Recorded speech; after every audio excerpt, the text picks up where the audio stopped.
Hey guys, welcome to Devbhoomi career point. आशा करता हूँ आप सभी लोग स्वस्थ होंगे, काफ़ी अच्छी आपकी स्टडी चल रही होगी और मैं आशा करता हूँ इस बार कनिष्ठ सहायक और वीडियो में आपका सिलेक्शन निश्चित ही होगा। तो देखिए, सामान्य अध्ययन टेस्ट सीरीज लगातार मैं आपको दे रहा हूँ क्योंकि कम भाग इसके हमने संपन्न किए हैं।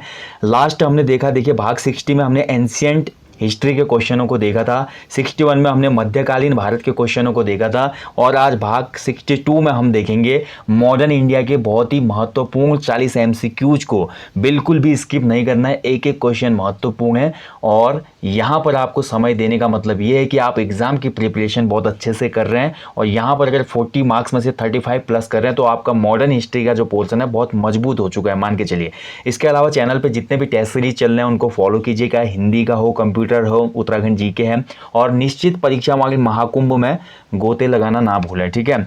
अब यहाँ पे देखेंगे आज जो भाग 62 है, बहुत ही महत्वपूर्ण क्वेश्चनों को इसमें रखा गया है। तो चलिए शुरू करते हैं दोस्तों। पहला क्वेश्चन आपके सामने है कि 31 दिसंबर 1802 को बेसिन की संधि किसके मध्य हुई थी, ठीक है। तो ट्रीटी ऑफ बेसिन जो कि 1802 में हुई थी, ये होती है पेशवा बाजीराव और ब्रिटिशर्स के बीच में, यानी कि ऑप्शन बी इसका सही उत्तर हो जाएगा, अंग्रेज और पेशवा बाजीराव, ठीक है। चलिए अगले क्वेश्चन की तरफ बढ़ते हैं। देखिए, बहुत से लोग बोलते हैं क्योंकि ये पेपर डायरेक्टली स्कैन करके लिया है मैंने, आपको अगर यहाँ पे फ़ॉन्ट अच्छे से नहीं दिख रहे हैं तो आप लोग क्या करेंगे, अपनी क्वालिटी को इंप्रूव करो, यूट्यूब की क्वालिटी बढ़ाएंगे तो साफ दिखेंगे फिर क्वेश्चन, ठीक है। अगला क्वेश्चन बोलता है कि किस एक्ट के द्वारा वॉरेन हेस्टिंग्स को भारत का गवर्नर जनरल नियुक्त किया गया था। तो आप सभी को पता है दोस्तों, जो हमारा रेगुलेटिंग एक्ट आया था, तो रेगुलेटिंग एक्ट 1773 वाला, 1773 वाला, इसके तहत हमारा वॉरेन हेस्टिंग्स को भारत का गवर्नर जनरल नियुक्त किया गया था, यानी कि ऑप्शन ए इसमें सही आंसर हो जाएगा, रेगुलेटिंग एक्ट। बढ़ते हैं अगले क्वेश्चन की तरफ। बंगाल में द्वैध शासन की स्थापना या व्यवस्था किसने की थी। ये क्वेश्चन एवरग्रीन क्वेश्चन है, हमेशा पूछा जाता है SSC, railway, state PSC, one day exams में कि बंगाल में द्वैध शासन किसने शुरू किया था, ठीक है। तो द्वैध शासन की शुरुआत की थी दोस्तों हमारा ऑप्शन बी, रॉबर्ट क्लाइव, ठीक है। ऑप्शन बी इसमें सही उत्तर है, क्लाइव के द्वारा व्यवस्था की गई थी। अगले क्वेश्चन की तरफ बढ़ते हैं। इलाहाबाद की संधि के समय अवध का नवाब कौन था। देखिए, बहुत अच्छा क्वेश्चन है। आप सभी को पता है दोस्तों, एक युद्ध होता है इतिहास में जिसको हम जानते हैं बक्सर का युद्ध।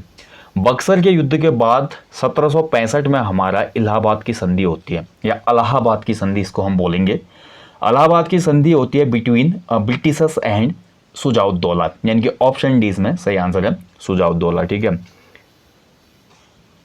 चलिए बढ़ते हैं अगले क्वेश्चन की तरफ। व्यापकता के सिद्धांत के तहत डलहौजी ने सबसे पहले किस राज्य का विलय किया। ये क्वेश्चन बहुत बार पूछा जाता है। देखिए, डलहौजी ने एक सिद्धांत शुरू किया ना, राज्यों को हड़पने की नीति, हड़प नीति भी बोलते हैं जिसको, या डॉक्ट्रिन ऑफ लैप्स भी कहा जाता है, या जिसको व्यापकता का सिद्धांत भी कहा जाता है, यानी कि हड़प लेना राज्यों को उनकी मर्जी के बिना। ये सिद्धांत शुरू किया था डलहौजी ने और सबसे पहले उसने इस नियम को लगाते हुए सबसे पहले लपेटा किसको, सतारा राज्य को, यानी ऑप्शन सी इसमें से उत्तर है। सतारा पहला राज्य था जिसका हड़प नीति के तहत ब्रिटिश राज्य में विलय किया गया। बहुत इंपॉर्टेंट है, अच्छे से याद रखना है। नेक्स्ट क्वेश्चन है, देखिए, कुशासन का आरोप लगाकर डलहौजी ने किस राज्य को हड़पा। अभी हमने पढ़ा कि पहला किस राज्य को हड़पा। देखिए, अलग अलग आधारों पर इन्होंने, डलहौजी ने एक ऐसी नीति शुरू की दोस्तों जिसको हड़प नीति या डॉक्ट्रिन ऑफ लैप्स कहा जाता है, जिसमें अलग अलग नियम थे। जैसे किसी राज्य में कुशासन चल रहा है या षड्यंत्र हो रहे हैं तो ऐसे राज्यों को भी ब्रिटिश प्रेसिडेंसी में मिला देना है। दूसरा क्या था भैया, जिस राज्य में राजा का कोई पुत्र या वारिस नहीं होगा ऐसे राज्यों को भी हड़प लेना है, ठीक है। और कहीं कहीं पे ये था कि दखल अंदाजी जिस राज्य की ज़्यादा है तो वहाँ पर सैन्य कार्रवाई के द्वारा दमन करके या अपनी ताकत दिखा के भी राज्यों को हड़प लेना, जो भी अगेंस्ट थे ब्रिटिशर्स के। तो इस तरह की नीति को ही बोला गया डॉक्ट्रिन ऑफ लैप्स, यानी कि बिल्कुल राज्यों को, मतलब एक तानाशाही टाइप की। तो कुशासन का आरोप लगाया भाई अवध के लोगों पे इसने, ठीक है। अवध का जो नवाब था उस पर हमारे डलहौजी ने बोला भैया राज्य में कुशासन हो रहा है, जनता परेशान है तुमसे, इसलिए तुम्हारे राज्य को हम हड़पेंगे अब, ठीक है। तो ऑप्शन बी इसका सही आंसर है। बहुत अच्छे अच्छे क्वेश्चन आ रहे हैं देखिए मॉडर्न हिस्ट्री के, तभी मैं बोल रहा हूँ इस सीरीज को आपने बिल्कुल स्किप नहीं करना है। फ्रांसीसियों ने द्वितीय कर्नाटक युद्ध में किनका समर्थन किया। देखिए, मैं आज आपको बोल दे रहा हूँ क्वेश्चन कहाँ से बनते हैं। मॉडर्न हिस्ट्री में आपने हमेशा नोट किया होगा क्वेश्चन बनते हैं जितने भी हमारे युद्ध हुए थे, लाइक आंगल गोरखा युद्ध, आंगल कर्नाटक युद्ध, आंगल हमारा सिख युद्ध, आंगल अफगान युद्ध, ठीक है। यहाँ से हमेशा क्वेश्चन बनते नहीं, तो इसलिए आपको ये याद होना चाहिए। अब देखिए, द्वितीय कर्नाटक युद्ध जब हुआ था तो द्वितीय कर्नाटक युद्ध में हमारा फ्रांसीसियों का एक धड़ बन गया था और ईस्ट इंडिया कंपनी यानी कि ब्रिटिशर्स का एक अलग धड़ था। फ्रांसीसियों ने यहाँ पे समर्थन किया था चंदा साहिब एंड मुजफ्फर जंग, यानी कि ऑप्शन सी इसमें सही उत्तर जाएगा। ठीक है, और उस तरफ से ब्रिटिशर्स ने भी तत्कालीन जो हमारे उस समय राजा थे उनका समर्थन किया था। अब यहाँ पर जो सेकेंड कर्नाटक वॉर होता है ना, सेकेंड कर्नाटक वॉर में तो ऐसा कुछ रिजल्ट निकलता नहीं, लेकिन इसके बाद जो तीसरा कर्नाटक युद्ध हो जाता है ये बहुत अहम है। तीसरा कर्नाटक युद्ध इसलिए ज़्यादा महत्वपूर्ण हो जाता है जो कि 1757 से हमारा 1763 के बीच में लड़ा गया। इसमें एक भयंकर युद्ध होता है 1760 का, जिसको हम वांडीवास का युद्ध कहते हैं। वांडीवास के युद्ध में फ्रांसीसियों का भारत से पतन हो जाता है, यानी कि वांडी वॉस कर दिया, मतलब धो दिया पूरी तरह से। आपको ये याद रखना है ट्रिक, वॉस कर दिया। किसका वॉस हो गया? फ्रांस का। ठीक है, कभी कभी क्वेश्चन बनता है ना, किस युद्ध, किस निर्णायक युद्ध के बाद भारत में फ्रांसीसियों का प्रभुत्व समाप्त हो चुका था? तो ये वांडी वॉस की लड़ाई थी। ठीक है, तो इसका बड़ा इंपैक्ट देखने को मिलता है सेकंड कर्नाटक वॉर का, जो अगला वॉर होता है हमारा, क्योंकि 1757 में एक युद्ध और होता है। ठीक है, 1757 में एक युद्ध और होता है, बहुत ही ऐतिहासिक युद्ध है। कमेंट बॉक्स में कमेंट करेंगे अब आप। चलिए अगले क्वेश्चन की तरफ बढ़ते हैं। अगला क्वेश्चन बोलता है भाई, रिंग फेंस या घेरे की नीति किस गवर्नर जनरल से संबंधित थी? यानी कि रिंग फेंस और सर्कल पॉलिसी ये किससे रिलेट करती है?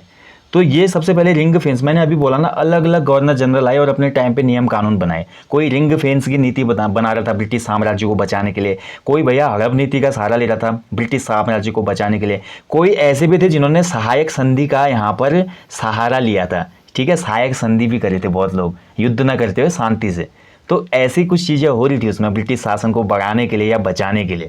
तो रिंग फेंस जो थी हमारी, सिंपली मैं बोलूं, बफर जोन बनाकर ईस्ट इंडिया कंपनी या जो उसमें ब्रिटिश कंपनी थी उनकी सीमाओं की रक्षा करना था। और इस हमारे जो रिंग फेंस सर्किल पॉलिसी है, इसका जो प्रतिपादक था वो हमारा लॉर्ड हेस्टिंग्स था। ठीक है, माफ कीजिएगा, वॉरेन हेस्टिंग्स था। ऑप्शन सी इसमें सही आंसर हो जाएगा।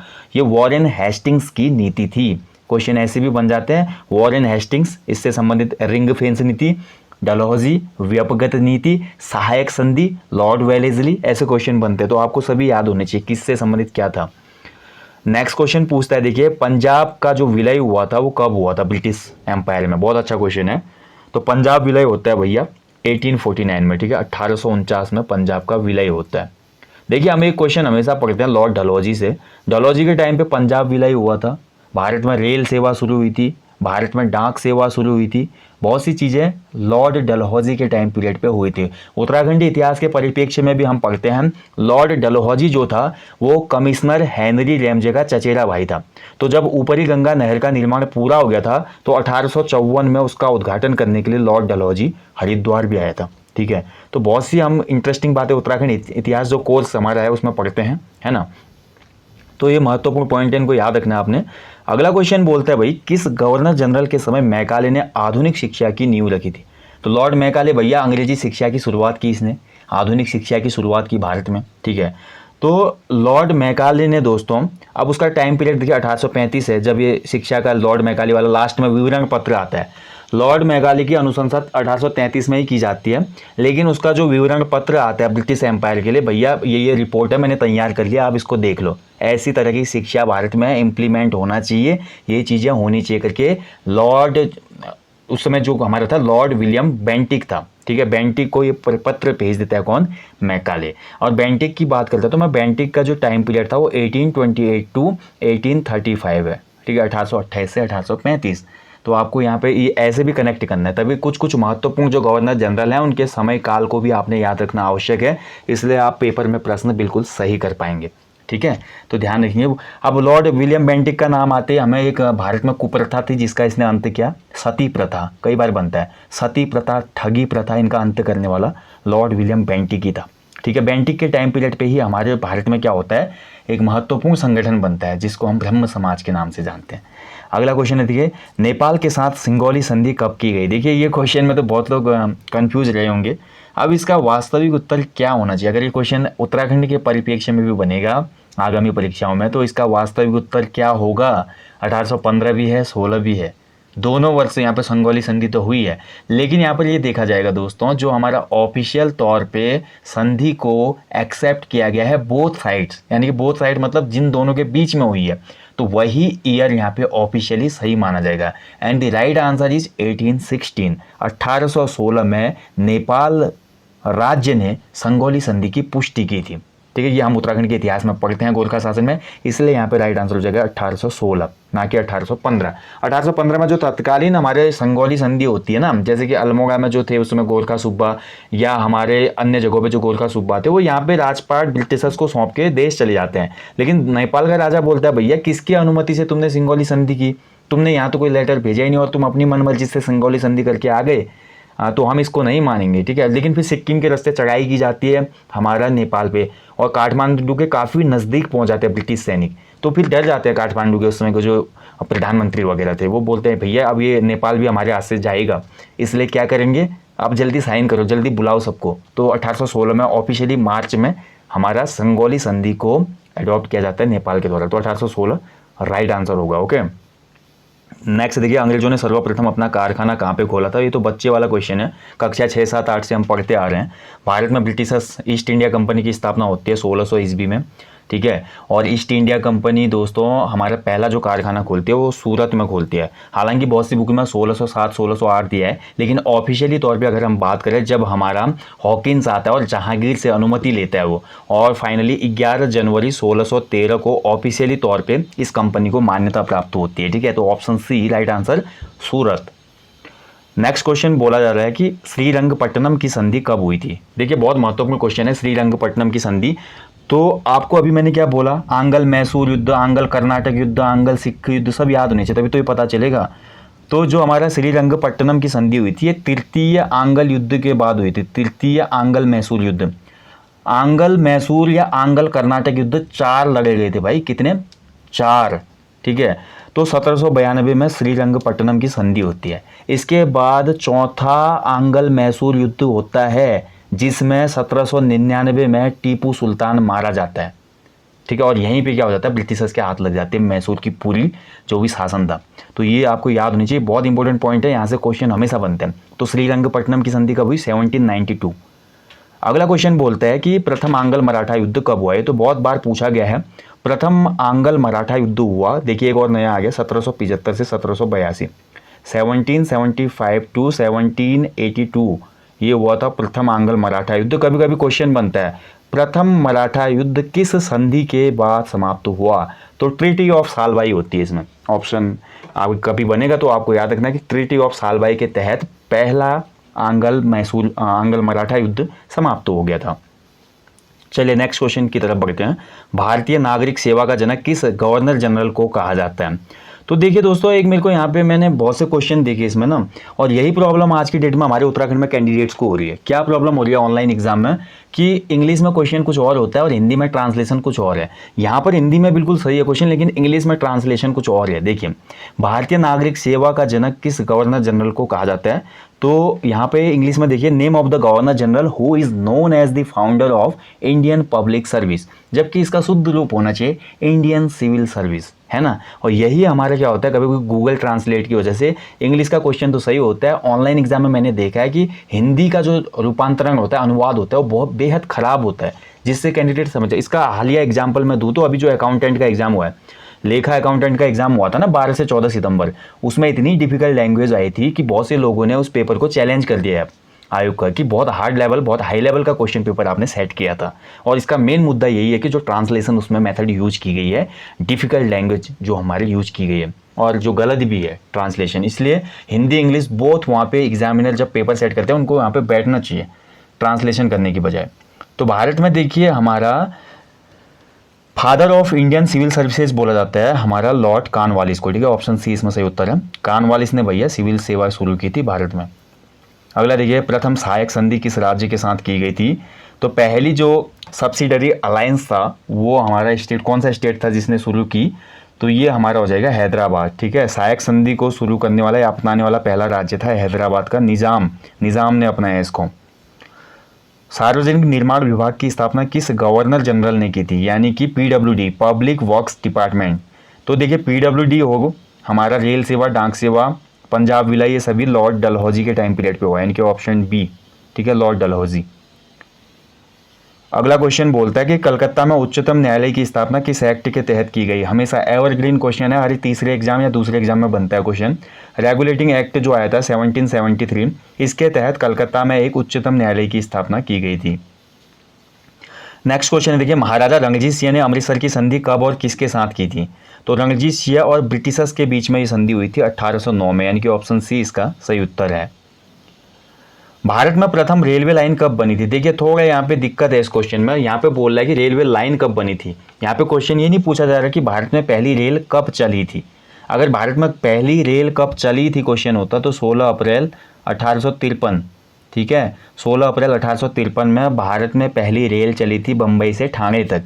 लेकिन यहाँ पे पूछा जा रहा है कि भारत में प्रथम रेलवे लाइन कब बनी थी, तो ये इसका आंसर हो जाएगा 1856, क्योंकि 1800 देखिए 53 ऑप्शन में है ही नहीं, ऐसे आप इसको गैस कर सकते थे।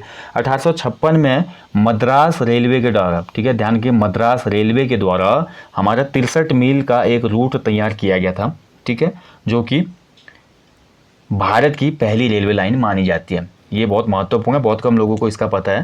ज़्यादातर लोगों को यही याद होता है कि भारत में पहली रेल कब चली, तो 1853 में चली थी, लेकिन भारत में मद्रास रेलवे के द्वारा पहली रेल लाइन बनाई गई थी 63 मील की, कब? 1856 में। और वहीं कभी क्वेश्चन ये बन जाएगा आपका कि उत्तर भारत में पहली रेल लाइन कहाँ कहाँ पे बनी थी, तो उत्तर भारत में पहली रेल लाइन बनी थी 1859 में, 1859, बिटवीन इलाहाबाद से कानपुर, ठीक है, याद रखेंगे इलाहाबाद से कानपुर के बीच में 119 माइल की ये रेल लाइन थी। बहुत ही इंपॉर्टेंट पॉइंट होते हैं, ऐसे क्वेश्चन बनते हैं स्टडी के सीधे।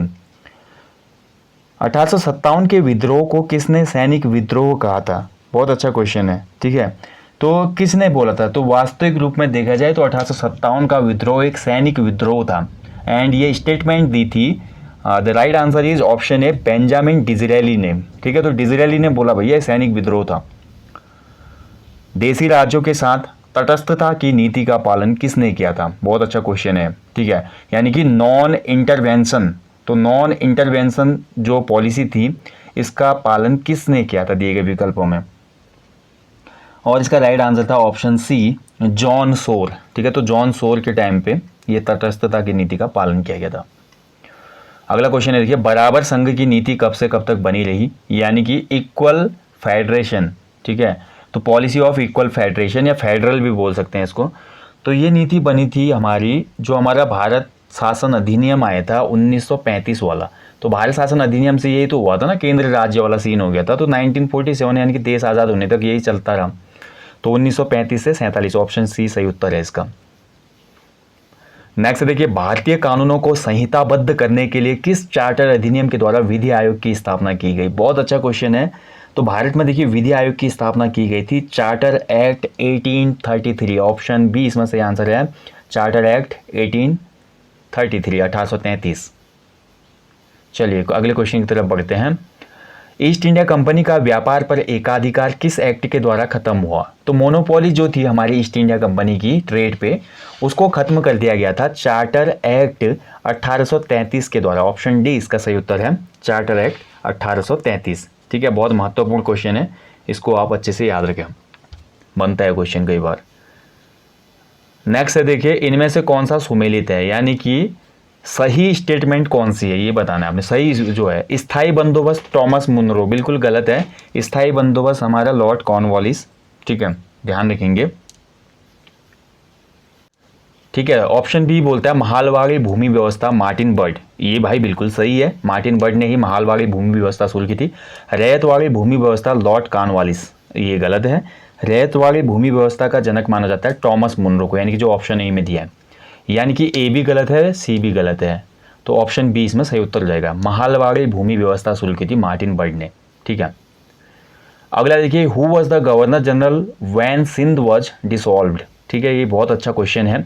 जब सिंध का विलय हुआ उस समय भारत का गवर्नर जनरल कौन था? तो सिंध विलय कब हुआ था ये भी तो पता होना चाहिए, तभी तो कर पाओगे कंफर्म। 1843 के आसपास सिंध विलय हुआ था, एंड इस टाइम पे भारत का जो गवर्नर जनरल था वो था लॉर्ड एलनब्रो, यानी कि ऑप्शन ए इसमें सही उत्तर है।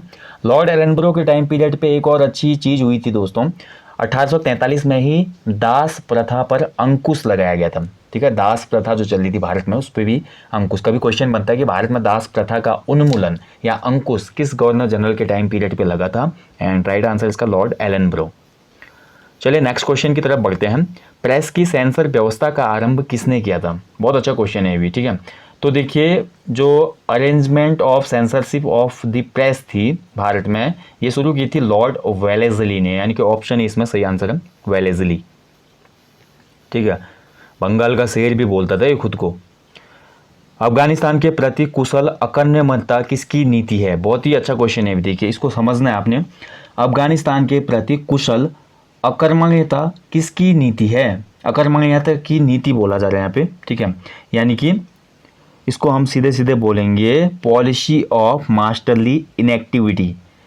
कहने का मतलब ये देखिए, बहुत से गवर्नर जनरल आए जिन्होंने अफगानिस्तान, अंगल अफगान युद्ध होता है यानी कि अफगानिस्तान के साथ तनावपूर्ण रिश्ते रहे, लेकिन पहला एक गवर्नर जनरल ऐसा आया यहाँ पे जिसने बोला भैया लड़ाई झगड़े के अलावा भी हम अफगानिस्तान और जो हमारा मुद्दा है उसको सुलझा सकते हैं प्यार से, शांति से।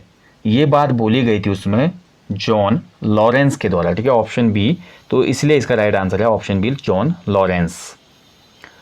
नेक्स्ट क्वेश्चन बोलता है, देखिए भारत में दास प्रथा के विरुद्ध कानून कब बना था? तो दास प्रथा के विरुद्ध कानून जो बना, अभी मैंने आपको क्या बताया, लॉर्ड एलिनबरो के टाइम पीरियड पे 1843 में दास प्रथा का उन्मूलन किया गया था।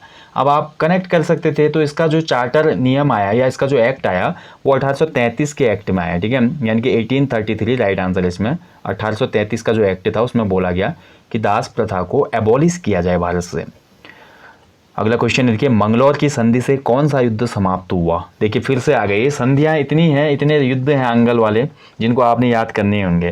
तो जो हमारा द्वितीय मैसूर युद्ध हुआ था, ठीक है, ऑप्शन सी इसमें सही आंसर हो जाएगा। द्वितीय मैसूर युद्ध हमारा दोस्तों कर्नाटक, माफ कीजिएगा, मंगलौर की संधि के साथ समाप्त होता है। मंगलौर की संधि किससे रिलेट करती है? Second Mysore war. अगला क्वेश्चन है, देखिए सर्वोच्च न्यायालय का मुख्य न्यायाधीश कौन था? तो अभी हमने पढ़ा 1773 का रेगुलेटिंग एक्ट आता है, उसके तहत हमारे कलकत्ता में एक उच्च न्यायालय की स्थापना की जाती है, जिसका पहला जो हमारा मुख्य न्यायाधीश बनता है वो बनता है इम्पे, ठीक है, ऑप्शन ए इसमें सही आंसर है, इम्पे, एलिजा इम्पे पूरा नाम। अगला देखिए, वुड डिस्पैच वाज, हमारा जो वुड डिस्पैच था दोस्तों वो कब आया था, किसके पीरियड पे आया था? ओके, वुड डिस्पैच किसके समय पारित हुआ था? बहुत अच्छा क्वेश्चन है भी। Wood dispatch was promulgated during the period of, and the right answer is option C, Dalhousie. Would का डिस्पैच जो आया था वो हमारा 1854 में आया था। तो सिंपली यहाँ पे हम कनेक्ट कर सकते हैं, इस समय जो भारत पे गवर्नर जनरल शासन कर रहा था वो था लॉर्ड डलहौजी, ठीक है, तो ऐसे कनेक्ट करना पड़ता है। तो कुछ आपको तिथियाँ भी याद होनी आवश्यक हैं इतिहास के क्वेश्चन को करने के लिए।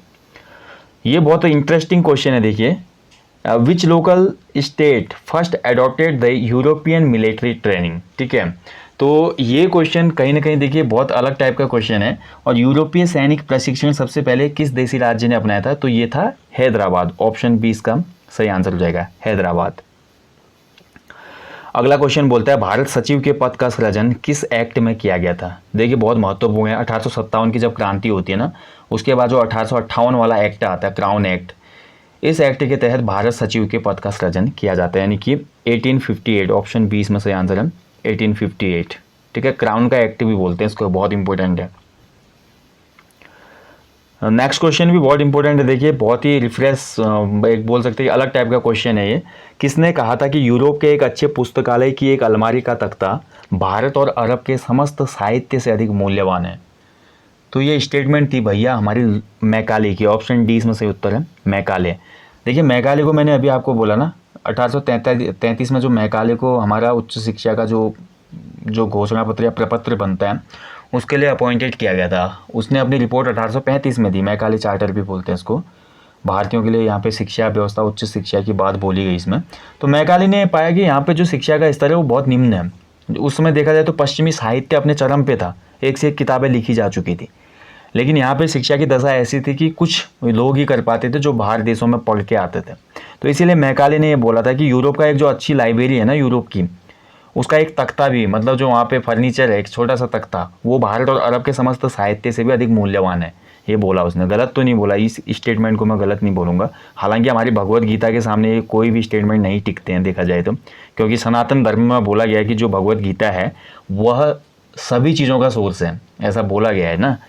हालांकि मैं किसी एक धर्म की पैरवी नहीं कर रहा हूँ यहाँ पे, लेकिन बहुत से हमारे इतिहासकार हैं, विद्वान हैं, वो यही बोलते हैं कि जो सबसे मेन सोर्स है, क्योंकि सबसे पुरातन ही हमारा भगवत गीता है, उसी के बाद सभी धर्मों का उदय हुआ है, तो कहीं ना कहीं सभी धर्मों ने वहीं से उठाया हुआ है, कॉपी पेस्ट एक हिसाब से बोल सकते हैं। अगला देखिए, which of the following is true, इनमें से कौन सा सही है। खान बहादुर खान बिहार, बिल्कुल गलत है भाई। 1857 की क्रांति को लीड करने की बात हो रही है, तो बिहार में देखिए हमारी 1857 की क्रांति को लीड किया था किसने। इसका जो राइट आंसर हो जाएगा भैया कुंवर सिंह। बिहार में कौन था, कुंवर सिंह। दिल्ली में हमारा बहादुर शाह जफर हो जाएगा, ठीक है। ऑप्शन सी मौलवी अहमदुल्ला फैजाबाद, ये बिल्कुल सही है। मौलवी अहमदुल्ला ने फैजाबाद में 1857 की क्रांति को लीड किया था।